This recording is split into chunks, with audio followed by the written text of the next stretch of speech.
All right, we made it to our first stop. Where are we? Peyto Lake. Because I was not even paying attention during the drive. Peyto Lake. You suck with names. Peyto Lake. That's where we are. I mean, I think the point of this video will be to kind of give tips on how to take landscape photos. So I think I'm just gonna take landscape photos while we're here. Let's get going.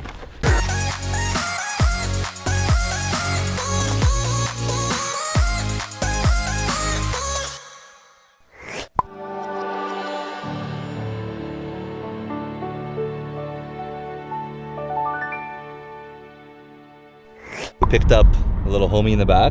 Milo. Hey. And then we have Alan. I don't know, Alan, are you okay being on video? Yeah. Yeah? So we're stopping at the bagel store right now, getting something to eat. But first coffee.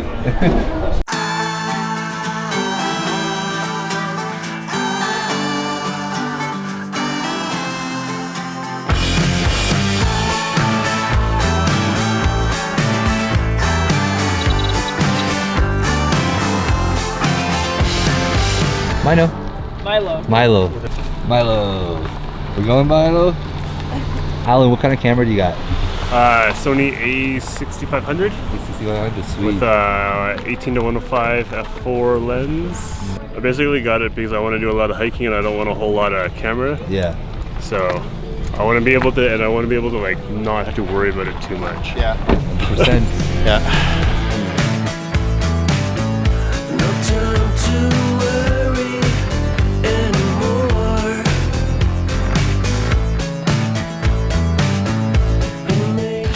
Alright, so the first tip on how to shoot nice looking landscape photos is to have a nice balance ratio between your sky and the land. If you were to shoot the sky too bright, then you're not able to bring those details back later on, like it's gone in the image. So you want to shoot the image a little bit darker. You want to bring that photo into editing later and boost up your shadows to bring out the detail in the image. So first tip is to keep a balance between your highlights and shadows between the sky and the land.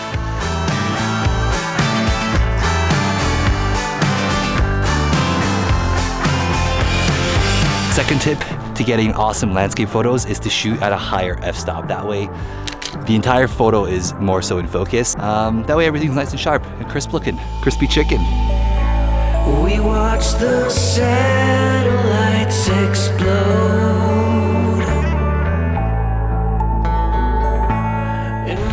All right, we're done at Peyto Lake. We're gonna go check out the next location. Off we go.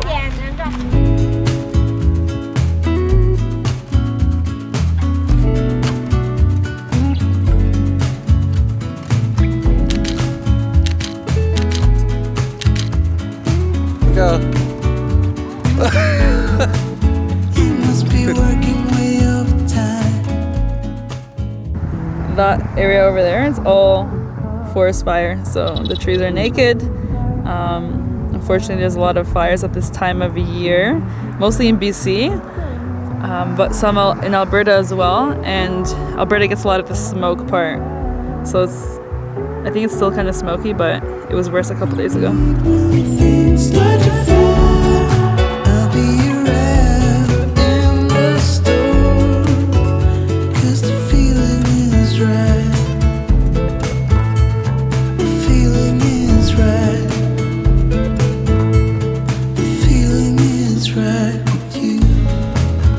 This is a little sulfur pond. It's super colorful, but it'll look better with the drone. So let's show you guys with the drone.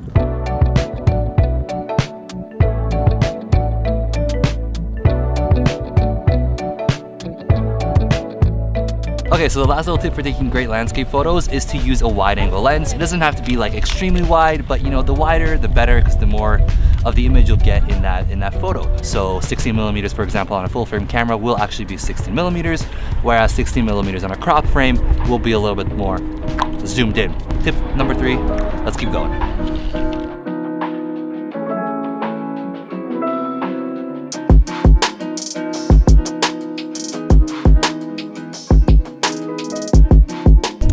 So we made it to our final main destination, which is this big glacier we're about to climb. How long has this glacier been around for? Thousands of years. Thousands of years. It gets further and further every year due to global warming. Glacier was here in 1925. 1925.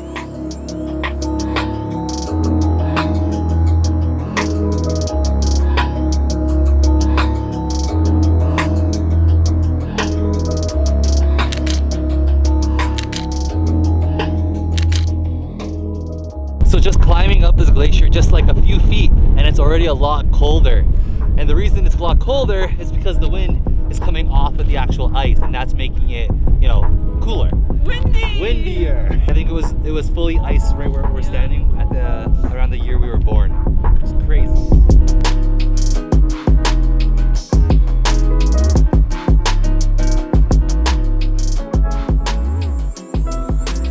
Thanks for making it to the end of the video, guys. So just a few things I want to recap. Landscape photography is essentially like the easiest category of photography anyone can shoot. I mean, landscapes are everywhere. As long as you got a camera, you can go out there and make it happen. It's not like you're working for a client or anything like that.